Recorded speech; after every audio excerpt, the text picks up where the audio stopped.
Rest sounds simple. We all want more of it. More rest, more sleep, more space. A slower life, a quiet morning, maybe a free evening, a blanket, a cup of tea, and maybe the fantasy of becoming one of those people who can just lie down without remembering 17 things they urgently need to do. And yet, a lot of people finally get the chance to stop and they feel worse.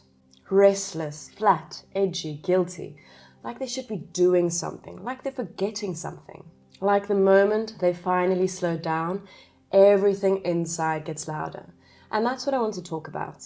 Because so many people are tired, deeply tired, and still cannot rest, at least not properly. They can stop technically, but they just don't land. And that's where the real conversation starts. Because for so many people, rest is not just rest, it's exposure. It's what happens when the doing stops and there's nothing left between you and what you've been carrying. Many people think rest is about having enough time. And sometimes it is. Sometimes life is genuinely too full and there's no room. But that's a different discussion. Plenty of people do get the time and still cannot settle into it. They sit down and immediately pick up their phone, or they start cleaning something, or start answering messages that really could still wait a while.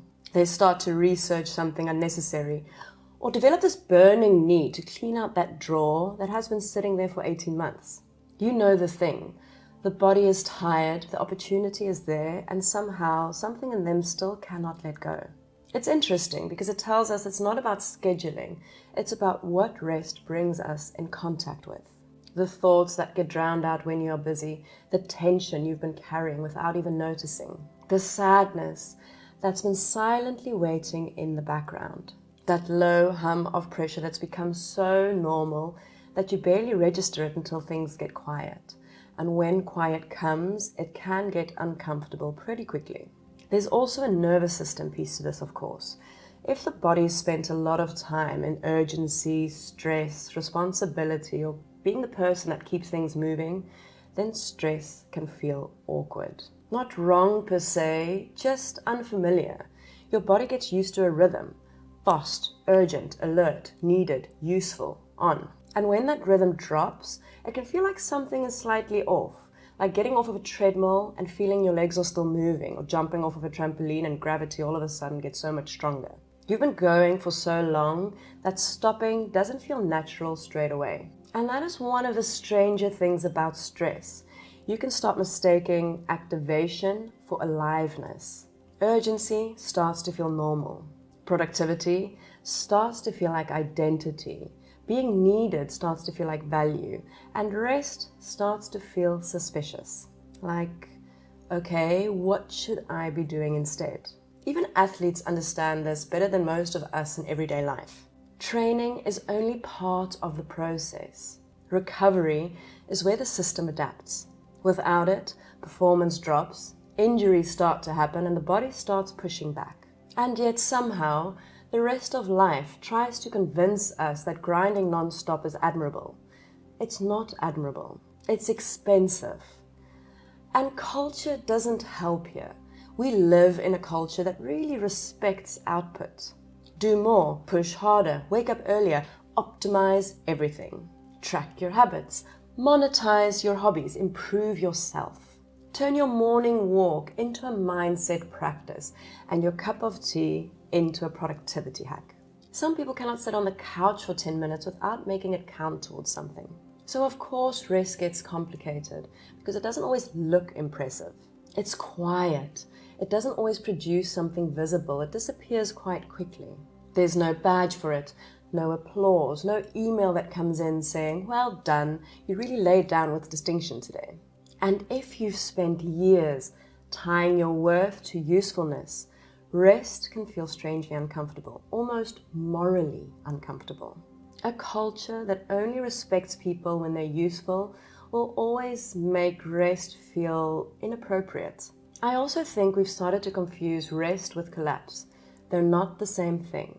Collapse is when the system drops because you've run out of road.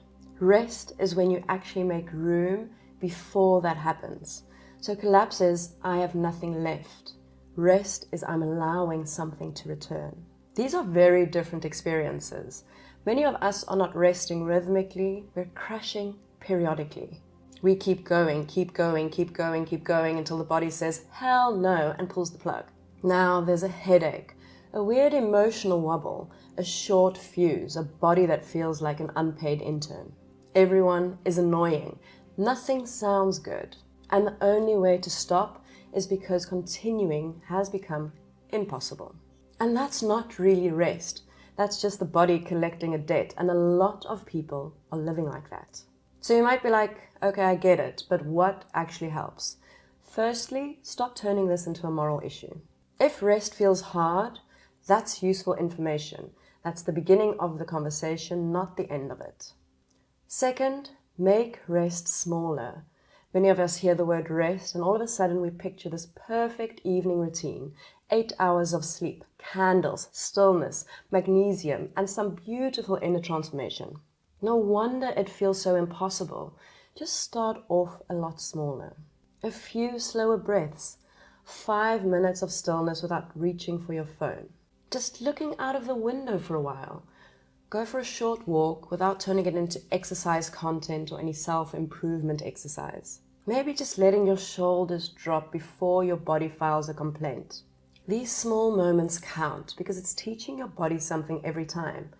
We can pause. Nothing terrible has happened. Stillness is possible. I do not need to earn every exhale, and that matters so much more than we realize.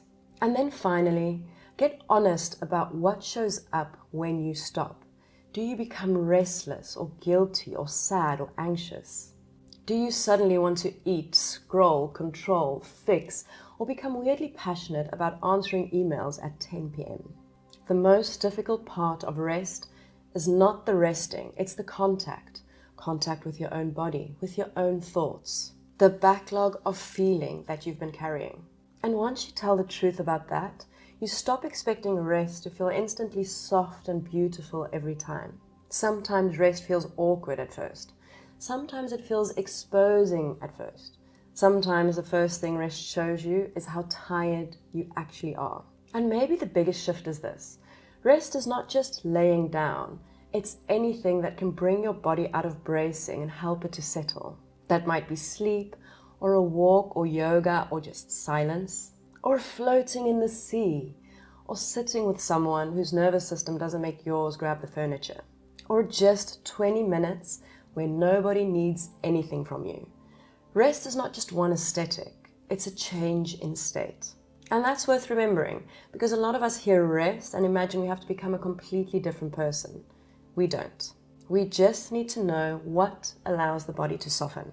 So if rest feels hard, pay attention. Your body might have spent a long time in motion, in managing, producing, and staying useful.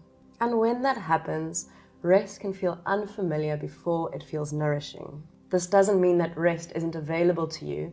It just might mean that there's some trust to rebuild there. And you can do this slowly, without turning it into another project. Because rest is not a reward at the end of being good enough. It's a part of how a human being stays human. And the more your body learns that it doesn't need to earn every moment of pause, the more real rest becomes possible. The kind of real rest that gives you back to yourself. So I invite you to notice what comes up in stillness. And if you're here for more grounded conversations on nervous system regulation, yoga, breath, resilience, and self-leadership, join for the next video.